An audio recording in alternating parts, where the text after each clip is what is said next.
A gente está conversando com várias mulheres que se destacam. Eu tenho agora duas convidadas, a gente trocou agora as convidadas no sofá. As duas têm uma história muito emocionante, muito forte, né? Então você em casa aí respira, principalmente as mães que estiverem nos assistindo. Vou apresentar aqui a nossa primeira convidada, a Márcia Lopes, que é professora da área de educação. E eu vou pedir para a Carla agora se juntar para a Márcia aqui no nosso sofá. Ela agora sai da nossa parte musical para falar um pouquinho sobre a história, porque as duas são mães. Eu vou começar perguntando para a Márcia. Eu falei para vocês agora no bloco anterior que tinha uma história emocionante para contar de uma mãe que adotou 4 crianças. Essa mãe é a Márcia. Márcia, você passou pela situação de casar e tudo mais, e aí eu queria que você explicasse como é que você tomou essa decisão, porque você adotou 4 crianças. Conta para as mulheres do estado todo como é que foi esse processo. Bom, quando eu casei, a gente não queria filhos no início, né? Eu estava começando a minha carreira como professora e eu não me via mãe. Eu me via tão profissional que eu achava que ser mãe não cabia em mim. Que eu seria sempre só uma professora.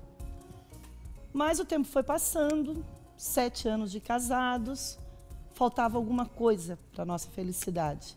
E essa coisa era ter filhos. Daí a gente decidiu que estava na hora, depois de 7 anos de casamento, não, agora podemos ter filhos. Durante um ano eu tentei engravidar, não consegui. O meu marido já tinha um histórico que levava a gente a desconfiar que não poderíamos ter. Fizemos tratamento, fiz inseminação artificial e não deu certo. Não era por ali o caminho. Foi doloroso, foi complicado, mas a nossa vontade de ter uma família completa foi maior. E daí a gente partiu para a adoção. Aí eu adotei uma menina recém-nascida, a Isadora, está agora com 12 anos, que cresceu feliz, a nossa felicidade achávamos que estava completa. Até ela ter uns 4 anos de idade e a gente vê que estava sobrando amor ali. Faltava mais alguma coisa. A gente queria uma família maior, a gente sempre quis família grande, a família do meu esposo é grande. Então a gente resolveu partir novamente para a adoção, para completar a nossa felicidade. A Isadora também começou a pedir irmãos, né? Se via sozinha, no meio de 2 adultos, então ela queria ter irmãos. E fomos até o fórum, fizemos o cadastro, passamos por todo o processo e fomos chamados quando apareceram 3 crianças para adotar. Aí perguntaram se a gente se interessava, já que eu aceitava irmãos, se 3 não era muito. Na mesma hora a gente aceita, né? A família vai ficar completa. Não sabíamos se era menino, se era menina. E quando fomos descobrir, depois das entrevistas, do processo todo, eram 3 irmãs que estavam no abrigo e que vieram completar a nossa felicidade. Na época, a Manuela estava com 5 para 6 anos, a irmã Stephanie estava com 2 anos e eu ganhei mais um bebezinho. Eu jamais imaginei que ia adotar um bebezinho novamente, que estava com 3 para 4 meses. Hoje eu tenho 2 filhas com 12 anos, uma com 8 e uma com 6 anos, que estão pedindo irmãos, né? Então ainda acho que mais tarde, quando a menor já estiver bem maiorzinha, acho que nós vamos ter lugar aí para mais 2 irmãozinhos, porque eu também sempre quis ser mãe de menino, né? Eu queria ter essa experiência, já que mãe de menina é uma realidade. Mulher não é fácil. E eu acho que lidar com homem é mais fácil. Eu acho que no futuro ainda vai vir mais 2 meninos por aí. Que história linda! E essa história está sendo construída. Eu trouxe a Carla aqui para o sofá, junto com a Márcia, porque a Carla também tem uma história como mãe muito interessante que eu acho que precisava ser compartilhada aqui com as mães do estado. Carla, você tem o Yuri, Isso. 3 aninhos. 3 anos. E eu queria que você contasse um pouco assim, de forma resumida para o pessoal de casa, como é que foi esse processo quando você descobriu que o teu filho tinha uma doença e aí, bom, cair a ficha, correr atrás de tratamento e tudo mais? Então, tudo ia muito bem até os 6 meses e meio. Eu tinha acabado de voltar de uma viagem no Chile E comecei a notar que o Yuri estava fazendo uns movimentos estranhos, assim. Era como se ele tivesse tomado um susto, assim. E aí aquilo logo nos chamou a atenção e a gente já foi correndo pro médico e tudo mais. Demorou mais ou menos uns 2 meses e meio até a gente descobrir o que era. E aí a gente descobriu que ele tinha uma síndrome epilética bastante rara, que se chama síndrome de West. E essa síndrome, ela pode ter uma causa, pode estar associada com outras doenças, como esclerose tuberosa, enfim, ou ela pode não ter uma causa, que é a situação do Yuri.